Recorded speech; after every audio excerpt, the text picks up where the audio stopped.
All right, here we go. Love Tribe. Welcome to my channel. Thank you for clicking. Um, I hope you click like so that I can keep getting more um, on your algorithm. And subscribe to my channel. I post at least about once a week. And if I'm not interviewing somebody, I am doing a life coaching lesson with you totally for free. Um, that I know that a lot of people out there have to pay privately life coaches in order to get this kind of info to, reset their mind. So, in my last post, I talked about three things that can impact your mental health in a positive way if you work on them. And if you didn't check my last post, my last video, that's totally fine. It's on my podcast. Just go and check it out. Today, I'm going to focus primarily on one of those three items, and that is the taming of your ego. You know, the beast, the lion that roars within you whenever you are in a situation or a scenario or a conversation where you just hear something that you have to absolutely give your 2 cents to because you just can't contain yourself. You have to let your voice be heard, and at the same time, the purpose of letting your voice be heard is to be right. Um, there's a reason why there's power in silence. There's power in silence because sometimes, in order to achieve clarity in the middle of chaos, you need silence. Silence allows for you to not listen to what your ego is telling you to do at the moment. Okay. Now, of course, there's some positive sides to ego. Um, over course of history and culturally speaking, ego allows a person to have the confidence necessary to achieve a goal or a task um, in life in order to be successful. Ego allows an individual to sometimes overcome adversity when it comes to feeling moments of not feeling adequate, right? So the ego enables them to have that strength at that moment. Ego also allows for an individual to have a sense of self-pride. So there's that type of self-pride. Again, when we say the word self and pride, entails the term selfish, and pride entails the term of thinking that you're better than others, and you could look down upon other people. So even though there's some positive sides and aspects to ego, there's more negative to it. Okay. um, Neuroscientists have over time done several experimentations with how the ego affects an individual's brain, and it tends to definitely um, shut off an individual's emotional response and ability to make reasons and decisions based on emotions, which you would think is good. And in part, it can be good, but some emotions are necessary in order for the human brain to understand the concept of empathy, regardless of gender, male or female. The concept of empathy is important as a species in order for us to assist each other, in order for us to help each other. I mean, every animal in the animal kingdom has a sense of empathy with its own kind, and that's one of the reasons why they have managed to survive on the planet, and we still have the beautiful animals that we have today. But when it comes to humans, a little bit more unique. We're so expressive, and we have so much more of an infinite amount of ability of expression that ego has a way to basically take over in that communication sense. Ego has the ability to kind of try to be the top dog when really you're not the top dog. And sometimes we need to accept this. It's hard for us to accept being average because we do have this mentality that average is not great, but not everybody could be at the top. Not everybody could be at the same echelon, or else we wouldn't have a society as we know it. If everybody did the same jobs, if everybody was a CEO, if everybody was, you know, female vice president, if everybody did the top positions of the world, we wouldn't have um, the infrastructures built. We wouldn't have a lot of the amazing benefits we have and blessings from the other professions that exist in the planet. The garbage collectors, the city workers that do other jobs for the city. those are highly valuable. We wouldn't be able to function in a coordinated, organized way if it wasn't for them. But yet we tend to look at positions that, flare the ego as the positions that we should all strive to be and have. And especially with this culture of, younger generation, people that are 45 and younger, they're being hit with this message of, or I'll even say 40-year-olds and younger, hit with this message of, you know, um, chasing your dreams, living out your passion, chasing your passion. And it inflates the ego so much because it makes the person believe, like that's how you should be living your life and you deserve that, that it gets to the point that you actually lose the capability to tame your ego and you end up spouting things from your mouth and your personality, the character you develop, that is very unattractive. And it is also one of the biggest reasons for relationship failures right now, has to do a lot with people's inability to tame their ego. You know, it's not so much about what people think they deserve anymore. It's more connected to needing to be right above others and needing to have the last word. That's an ego centered behavior, you know? Ego centered behaviors are going to dismantle your ability to be in a relationship, to develop connections, to value details, to value simplicity of things. You're not going to see a blessing in something small. Like a sunny day for you is not going to be a blessing. A blessing for you is going to be, I don't know, someone picking you up in a Lamborghini. That is a blessing. So do you see the discrepancy? You know, a beautiful sunny day is a blessing, that you can see it, that you can experience it, that you can go outside and do stuff during the sun being out, that you can appreciate the beauty of the day, the watch the clouds, the shapes that they make. No matter what age you are, it is a beautiful activity to do. People don't consider those things blessings anymore. They consider, someone picking me up in a Lamborghini, oh, that's a blessing. Or like winning the lottery. Yeah, that can seem like a blessing, but are you ready to handle what comes with it? You know? So we're going to talk about how to tame the ego. Like, what are some things you could do to tame the ego? This has a lot to do with your self-talk, How are you talking to yourself? And people sometimes, when I propose this, they always like, yeah, but I'm going to self-talk positive to myself. I'm going to try to be more positive, Um, let's forget if you're talking positive or negative to yourself. Self-talk that I'm referring to is the self-talk you have to give yourself.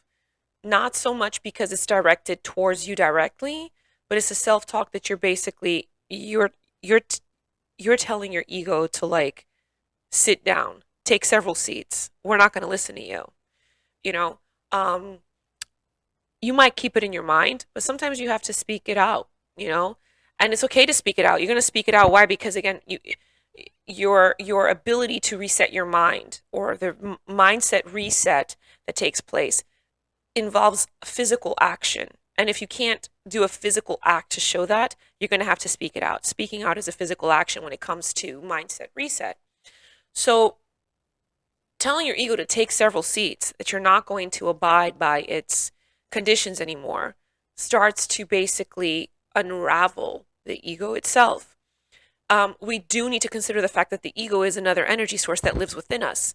It's a part of us. And sometimes we're going to rely on it in order to actually save our skin, but we cannot use it as the primary source of our character. When a person's ego is the primary source of their character, or it's at the top, usually they'll spout out things in generalities. They won't even consider an empathetic point of view.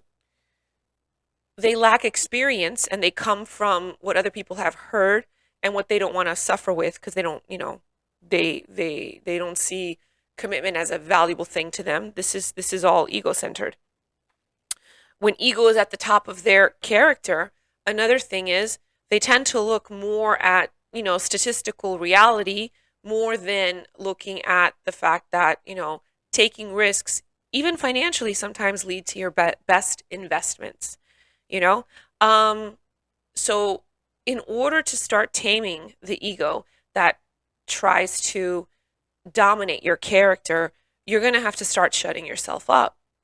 And I don't mean shutting yourself up from the world, but I mean in moments and times where you are heavily triggered to speak something or say something, uh, you're going to have to start to practice the act of self discipline of not saying it.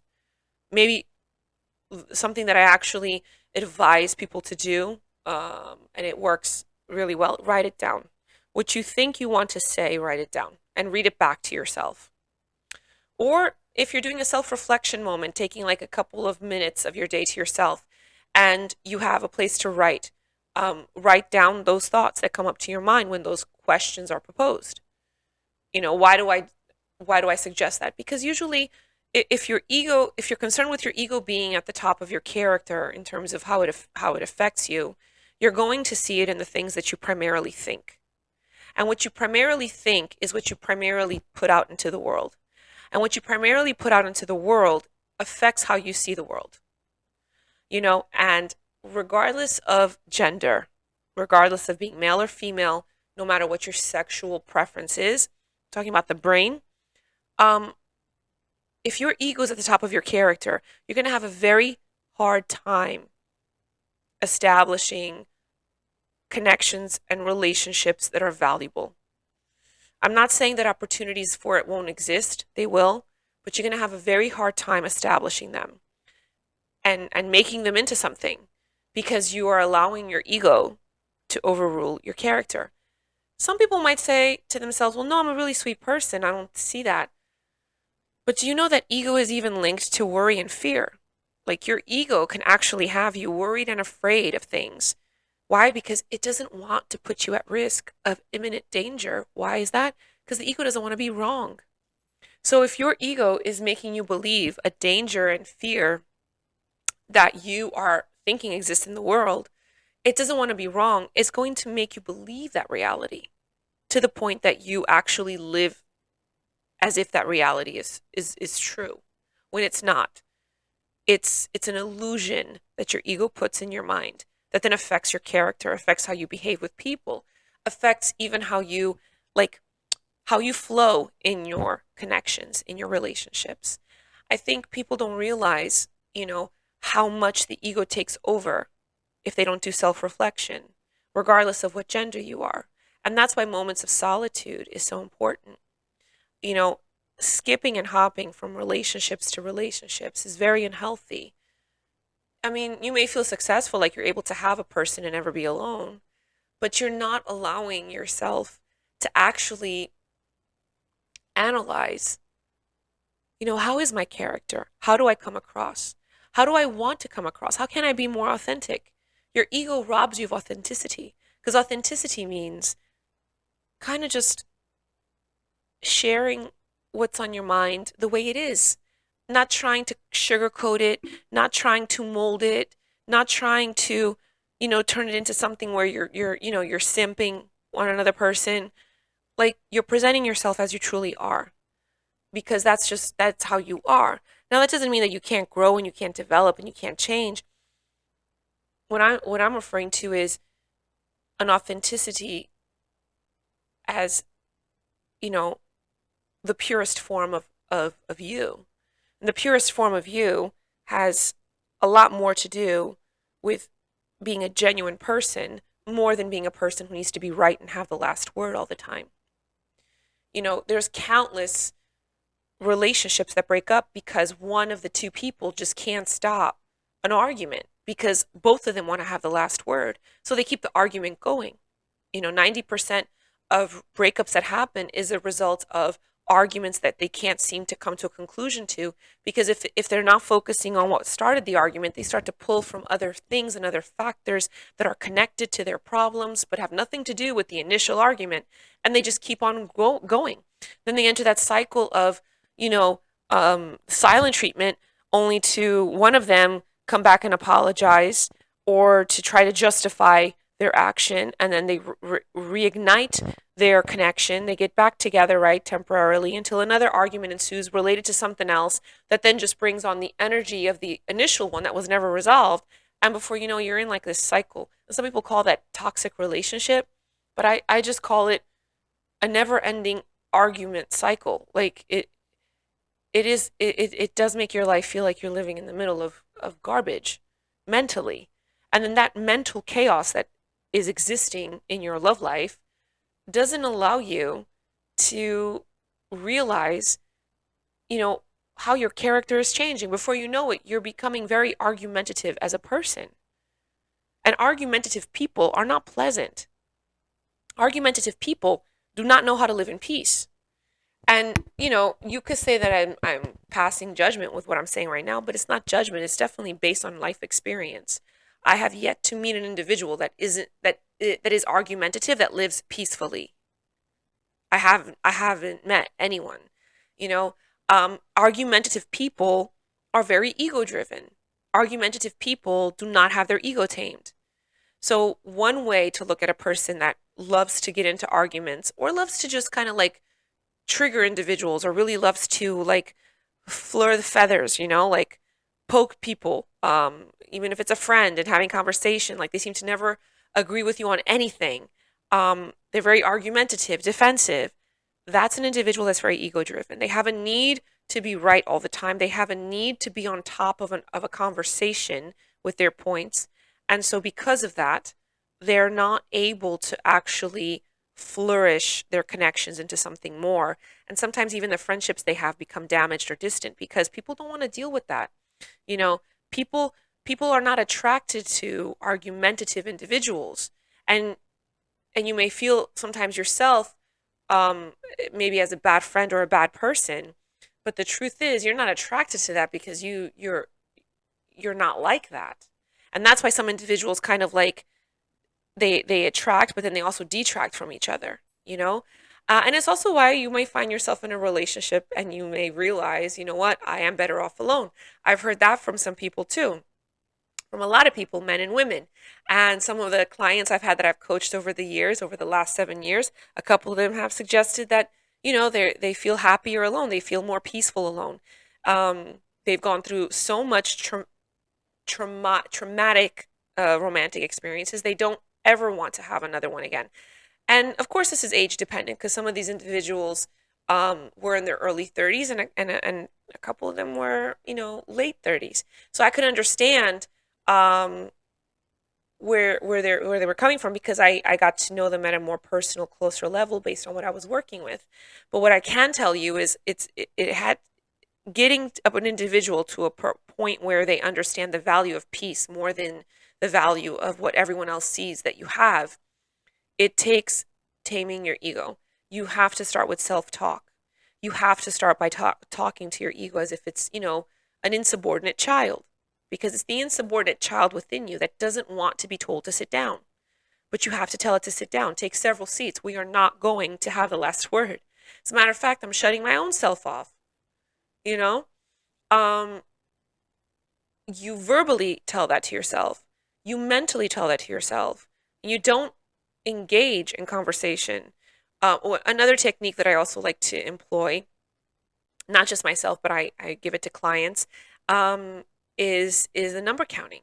You know, when you're in a situation where you're just being taken to the point of, I'm going to say something, I just can't contain it, just count to five. Why count? The counting is not so much to calm yourself down. The counting is to allow the thought of whatever it is that you want to say to kind of like simmer a bit before you say it. Because at least 85% of the time when you do that, you're not going to say that stuff. That's another technique to do to not allow your ego to control and overrule what is best for you. And this goes at work, with friends, with coworkers, with relatives. You know, it's time that we start employing this so that we can get back to a more peaceful state of being.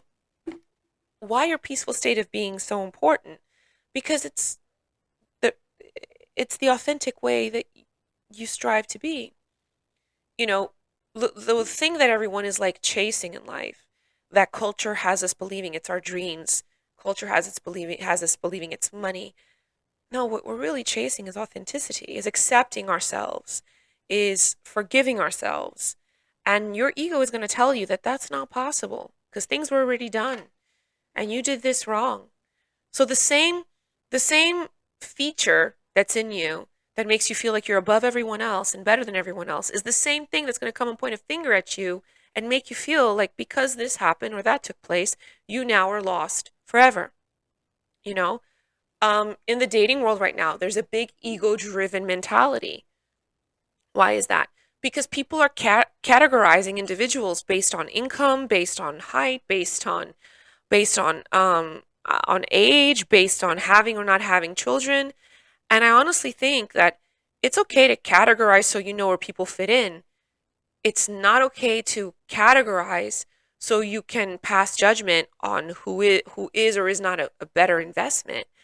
You know, in situations where an individual is considering commitment, and commitment is the genuine intention within them, categories are not going to allow you to actually get to know an individual as their genuine self.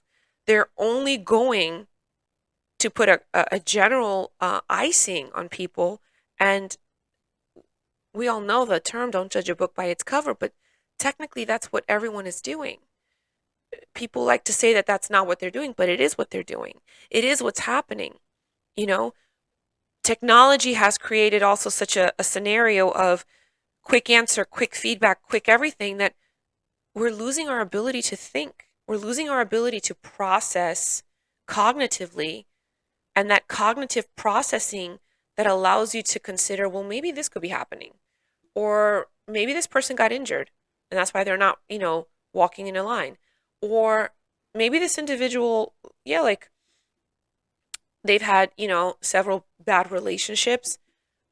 They've had, maybe they do make bad choices, but maybe also the situations they were in with people were ones where they genuinely thought was going to be long-term relationships, and the other person just, jumped the ship. We live in a culture that kind of tries to sometimes point the finger at the victim, at the person that gets wronged, and be like, well, why were you wronged? It may have been your fault. Like, I know some of you listening might think, how is that possible? But expand your horizons and expand your interactions with different groups. You're going to realize what I'm saying is what's happening. In different countries, not just in the West, in the United States, there's this categorization of individuals by money, by height, by looks, by having or not having of children, how many times you've got married or divorced.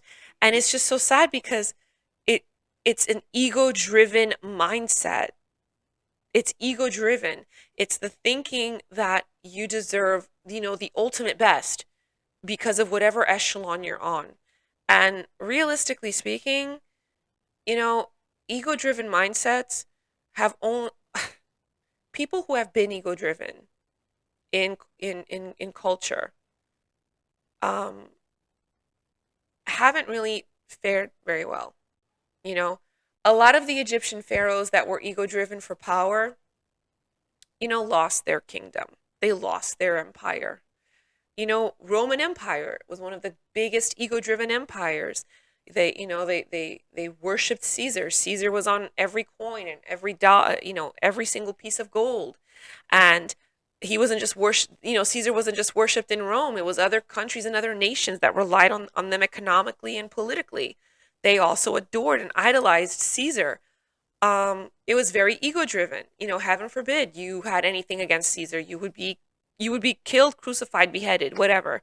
And again, the Roman Empire, totally destroyed.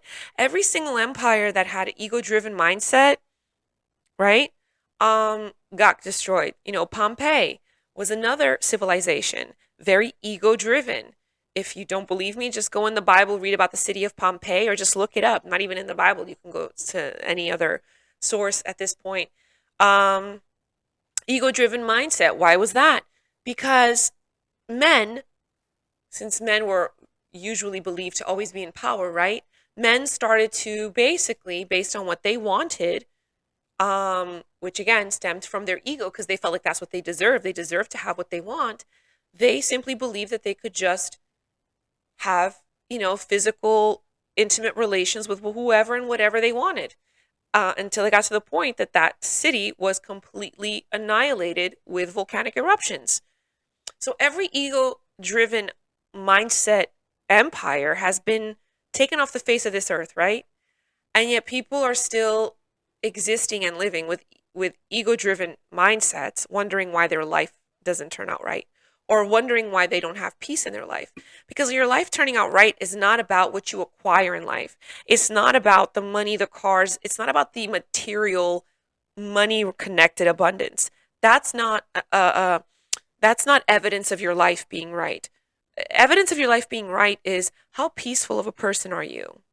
How authentic are you? How genuine are you? Sincere, caring, compassionate, merciful, um, understanding. I'm not even going to say empathy, because empathy seems to be a very like feminine, like feminine connected kind of term.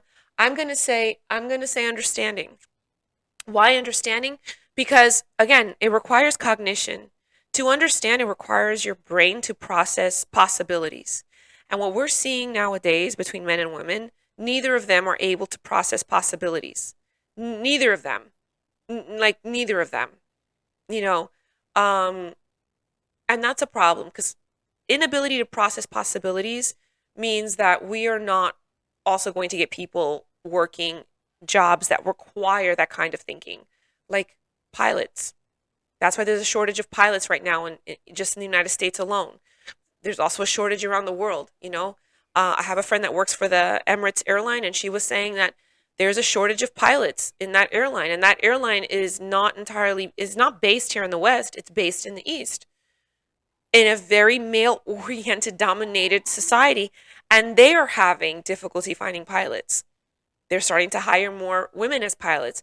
The gender doesn't matter. It's still the fact that there's a shortage. You know, as much as we want to point when it comes to psychology, the roles of women and men, and try to say that women should do this and men should do that, I think we need to stop looking at gender when it comes to that. Certain things have nothing to do with gender or who's more valuable to society and who's not. Some things have to do with, let's start noticing what society or culture is trying to transform us into, ego-driven people. We're not piloting, we're not working agricultural jobs, we're not going and submitting to work as trash collectors or UPS drivers. We're not aspiring to jobs or professions such as teaching, or even like college professors, university professors. They're having a difficulty with that. They have to get professors from other countries to fly them in to teach here.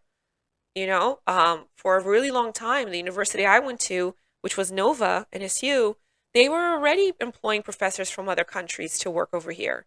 Right now, that trickled down into like primary school level, high school and middle school and elementary school. They're getting teachers from other countries.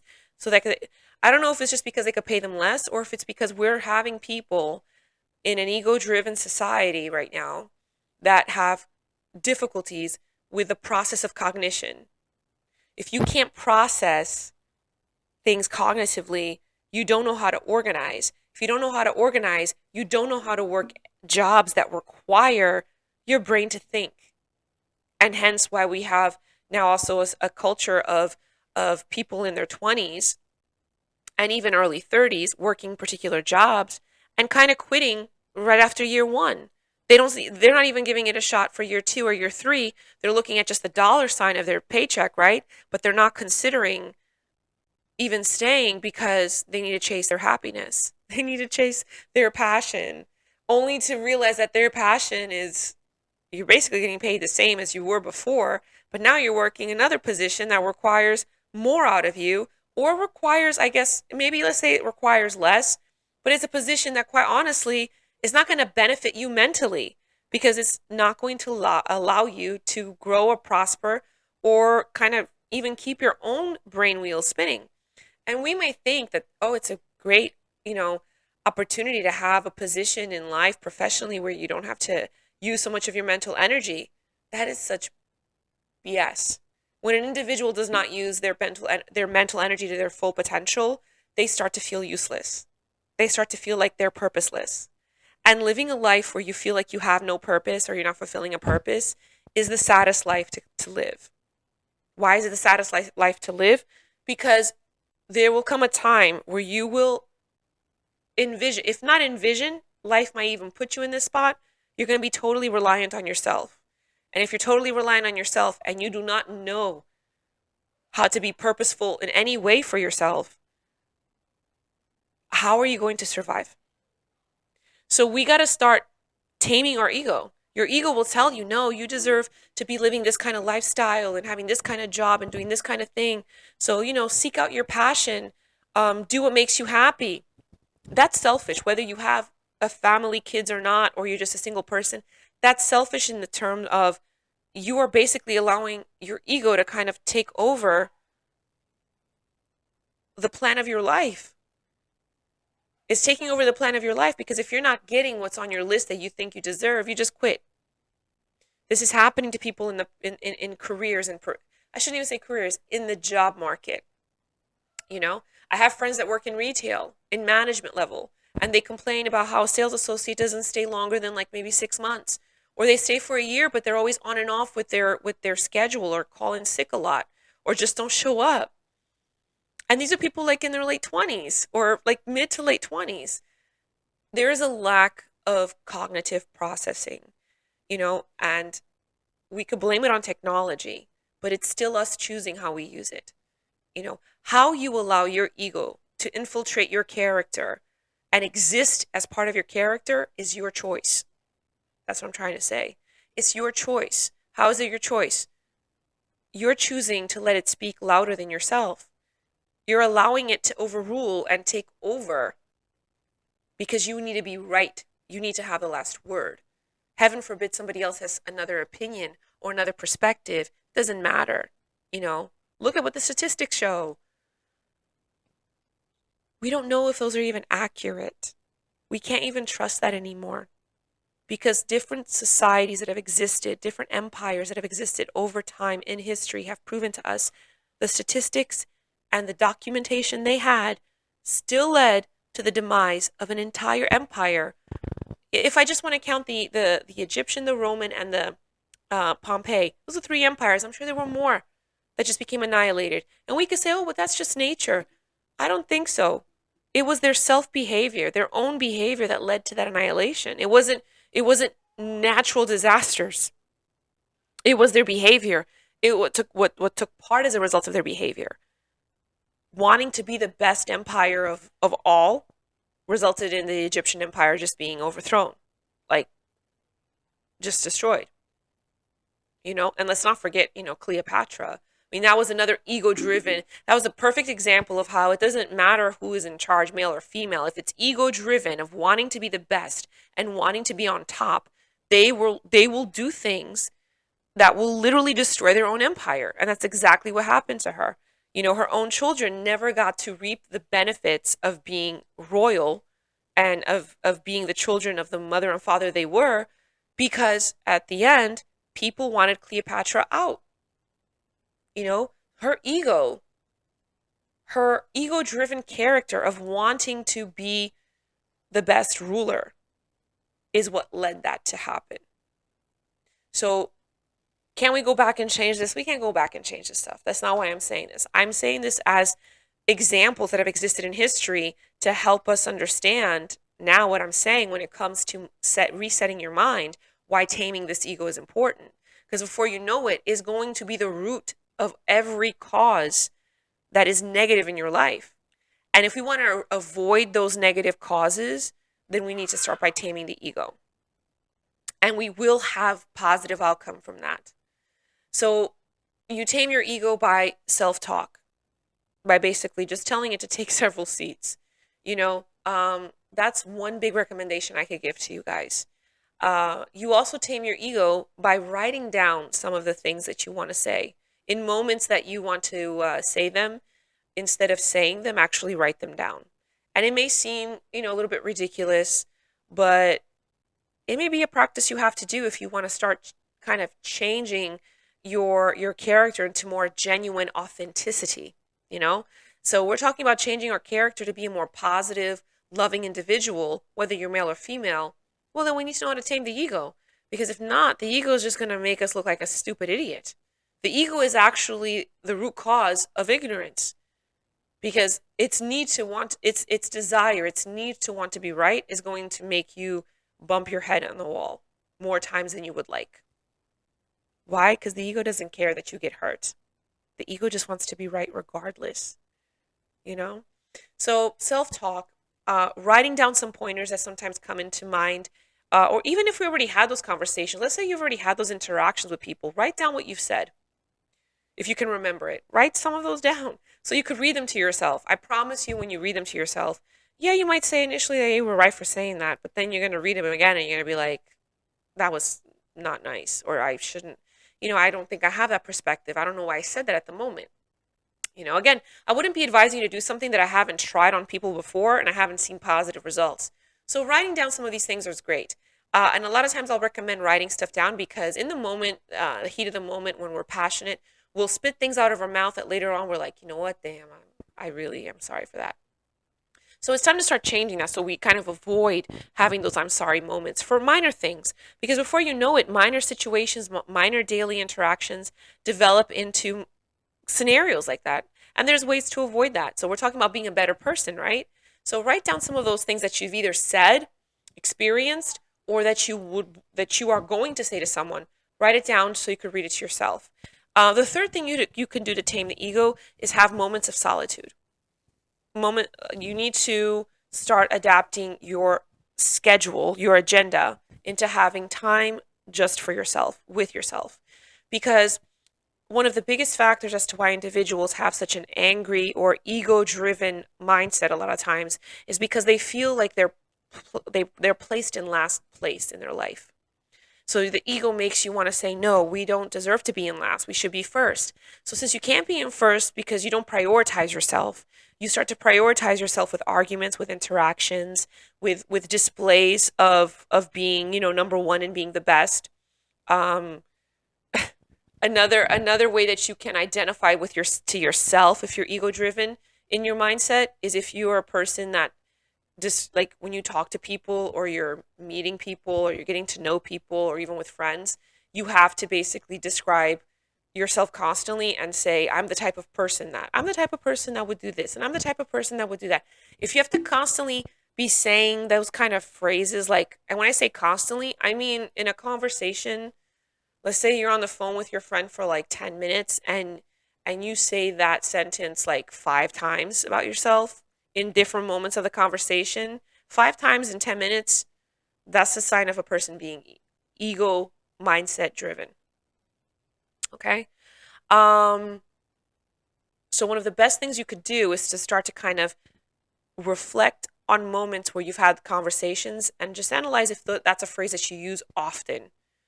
I'm not talking about using it once in a while. I'm talking about it's often coming from your mouth. And you may not, it's hard for us to analyze ourselves because we kind of try to see ourselves in a semi-positive light, right? So this is why solitude is important. This is why it's the third item or the third act that I recommend when it comes to taming your ego. Because solitude will definitely put you in a place where you're by yourself, you're alone. You're not surrounded by friends or people or anyone that's gonna interact or alter or affect your mind or your thoughts or opinions. You're by yourself. You're able to self-reflect even if you don't want to because you have no other choice. And it's also a time where you are able to kind of feel like you're putting yourself in first place. Solitude or moments of isolation is not so much to have a loneliness. No, solitude allows for you to feel, because again, your spirit needs to physically see you doing acts of kindness and love towards yourself to believe that you love yourself. And I know this sounds so weird when I say it, but in my journey, what I've learned so far in all of these years of existence and what I've experienced from my almost death was that we need to physically do for ourselves what we also do for others. Why do we need to physically do it for us? Because there's a spirit inside of you that needs to see that. Your spirit and you, it's like two in one. The whole concept of two become one. It's not just a mom and dad come together and make a baby. The two become one is spirit and body becomes one. Your spirit and your body is one. Your spirit needs to physically see you do acts of kindness for yourself so that your spirit feels empowered, so that your spirit feels like you are important, you are loved, you know? And why do you want to empower your spirit? Your spirit allows you to tame the ego in your brain, the ego in your mind, because that's where the ego resides, within your mind. You know, the empowerment of your spirit allows for that taming to happen easily to the point that it becomes your default way of existing. Okay? So I just gave you 3 great pointers that I've given my life coaching clients about taming the ego. Okay? So let's review them. Hopefully I review them in the right order, because a lot of times I'll give like great nuggets of wisdom, and then when I try to like replay it in my head, it doesn't come out the same way. And again, I'm not reading from a script. I'm not going based off of anything that's pre-written or pre-recorded and playing in my ear. This is literally coming out from me just as if I was having a session with a client. The only difference is I don't have the feedback, talk back of sharing of their experiences. So to tame your ego, you got to analyze your self-talk. Talk to yourself in a way that is similar to disciplining a child. You have to discipline yourself. You have to discipline yourself to shut up. You have to tell yourself not to want to be quiet. Tell your ego to take several seats. I am not allowing you this week. Let's just do it for 1 week, right? Just try it for a week. And if you can't try it for a week, try it for a day. I am not allowing myself to have the last word in a conversation or to be right. Even if you're having a conversation where your input could be the one that is right, you are not going to allow yourself to have that input, and you are going to try to agree with another person, even if inside you feel they're wrong. Because again, how we feel is not the truth, is not the reality. Feelings are momentary, they're passing. Today, right now, or this moment, you feel one way. 10 minutes, 20 minutes later, you feel a completely different way. So just because you feel you're right doesn't mean that you're right. So allow another person to get their affirmation of being correct in an interaction with you, or allow somebody else to have the last word. You're going to do that, try it just for 1 day. Or I recommend, if you really want to be savage, try it for 1 week, okay? And you're going to see how different the feeling within yourself is. And you're going to like it to the point that you're going to practice it more often, and then it becomes you. So you're going to basically tell your ego that you're not going to have the last word, and you're not going to be right today or this week, okay? The second thing you're going to do, write down some of the things that you have said in arguments and conversations. Write down some of the things that you want to say to some people, just write them down. What would you want to say to person A or to person B? Or what did you say last week in this meeting, or to this friend, or even like on a date with this person, let's say? What did you tell them, or what did they say to you? How did you respond? Write it down. I suggest writing it down. Why? Because I'm not having a conversation with you where you could tell me and I could kind of give you feedback. So writing it down allows you to kind of see just a little bit of how your mind responds to things. And when you read it back to yourself, initially you might feel like, okay, yeah, I was right. But as you read it again, you might realize how ego-driven you are. Now, some of you listening, maybe you're not. Maybe you're wonderful people. But then some of you listening may struggle with ego, and you want to know how to have a more peaceful life. Well, taming it is part of it. So you write this stuff down and you read it to yourself. And then at least you have a record. You have something that shows to you, how is it that I interact in these moments. And the third thing you want to do, let's see if I remember what the third thing was that I suggested. The third thing you want to do is you actually want to employ in your agenda, you want to find some time of solitude. No matter what your lifestyle is, what job you have, what relationship setting you have or family setting you have, there is a way, I'm pretty sure, you can have or find to have 20 minutes of solitude a day for a week. 20 minutes, time for yourself. Go for a coffee, go for a walk somewhere. On your way home, take a detour and stop somewhere that you've always admired that has a beautiful, water, and just park your car there and just go for a walk. Just allow yourself to just go for a walk and get disconnected for 20 minutes from everything before you go home. Maybe that's the only time you could get the 20 minutes is en route, right? The 20 minutes can also be like, I don't know, when you're taking a shower. when you're taking a shower, just lock access to your room, to your bathroom, so that you have that time just for you. Um, or go to bed earlier and put some headphones on and listen to a particular relaxing music and have those 20 minutes, you know? Now, you might be like, well, I already kind of do that. Now, we're talking about intentional solitude. We're talking about you're physically recognizing that you are using that time for yourself. Not that you kind of have it sometimes and sometimes you don't. No, it's intentional solitude. You're taking action. Your spirit needs to see you take action, not see you take like we're kind of doing it. That's not good enough. Because for another individual or somebody that you care about, you don't kind of just do things or kind of just do it. You're intentional about it. You do it. You want to impress them, or you want them to feel loved, or you want them to feel cared for, or they're valuable to you. So you go ahead and you do a particular act. Your spirit, again, needs to see physical acts that prove that you love yourself, that you love who you are. And why is this valuable? Regardless of gender, this is valuable because this allows for you to start empowering the one thing within you in the pituitary gland, because the spirit energy is scientifically been shown to exist in the pituitary gland. Pituitary and pineal, it's like in between the two, right? It tends to be housed in the pineal gland, yes, but the pituitary is also like, they kind of like directly connect with each other when it comes to um, neuroelectric messaging. Um, so why is this important? Empowering the spirit allows you to tame the ego, because it's the spirit that's going to tame the ego. The spirit within you is going to tame the ego. It's going to help you tame your own ego, you know? And this is something that if you apply this, if you exercise this for a week, you're going to feel the results of it. And the results of it should be a more peaceful feeling within yourself. And that's one way towards being a better person. So I hope that you've enjoyed this. It's been 47 minutes. I apologize if how I talk. I take breaks because I like when I'm introducing something or I'm sharing a coaching message like this. I take breaks.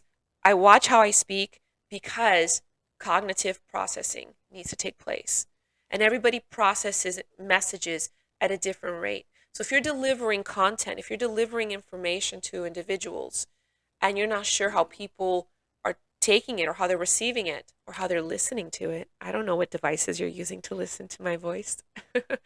It's good to take pauses so people can process a little bit of what they just heard, you know?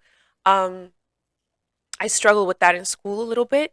I went to school in Portugal where I grew up, but I also experienced a little bit of school in the United States, and I could say that in Portugal I found teachers that were more slow in how they delivered messages. They took a lot of pauses as well, and I have to say that it really made it so that most of us in class did really well. We understood what we were being taught because of that calm, that peacefulness, that tranquility. You know, it doesn't just stem from wanting to be understood. It also stems from how the person feels within, you know? So if you want to be a less ego-driven person, a, but a more better person, right? A more peaceful person, um, a kind of person that people meet and they're just like, wow, you're just so genuine. This is the way to get there, you know? I wouldn't be sharing any of this if I hadn't seen the wonderful and beautiful results on other people that I've worked with. So thank you so much for staying this long. Please comment how this made you feel, what you think about it. Even if you don't agree with me, I like disagreements because disagreements sometimes teach me something new. None of us know everything. And even the most wisest person will say that the most wise individual is an individual that admits they don't know anything. I think it was Buddha who said that, or Confucius, the Japanese wise man. I don't remember. Confucius. Yeah, Confucius. I think he's the one that said that. That or was it Einstein? It could have been Einstein. I have all of these people in my head, guys in my head, right? Because I read their material that it becomes a salad. They all merge together. But basically, I feel like all these intellectual men, the biggest message I've gotten, and even now Jordan Peterson is a contemporary of our time. He's going to go down in history just like all these other intellectual, wise individuals over history. But they have come across with a message of the concept of wisdom is not being an individual that just knows everything. It's an individual that is okay admitting that they probably don't know anything or as much as they think they do. So comment. If, I love that. Um, Subscribe to the Love Tribe and be part of the movement. If you want to contribute, if you want to help grow my channel, I am definitely doing this podcast completely alone. I don't have any studio um, people. I don't have a production crew. I don't have anything. It's just me. I was like feeling the energetic pull to do this by myself, and I'm trying to grow not just the movement but my channel so I could interview more people, have better cameras. That's definitely a goal of mine, but I am so grateful that I even have subscribers. We're growing, so in the past few weeks, I went from like 80 subscribers to like 128, I think. So that's really nice considering that I'm not using any other means of promotion other than just self-promoting. So I really appreciate. I'm so grateful that you joined my channel. I hope these messages help you. And I hope you apply what I've suggested in this video this week so that you could see and reap the rewards of a more peaceful, better life for yourself internally. Because that's really the abundance that we're striving for. It's not the material abundance, it's the peaceful, spiritual abundance. That's the one that we should be going for because that's the one that grows communities, um, keeps families together, and also nurtures the love that needs to exist to keep those things great in your life. Anyway, I love you so much for being here. Um, oh, just know that you are worthy and you're valuable and you're wonderful and you're amazing as you are. And changing doesn't mean that there's something wrong with you. Changing is just a part of you evolving so that your spirit can be empowered to give you the rewards of how much that development, spiritual development, can enhance your mental development, your mental health, so that you're physically living a life of peace. Subscribe, join the tribe, and I'll see you next time.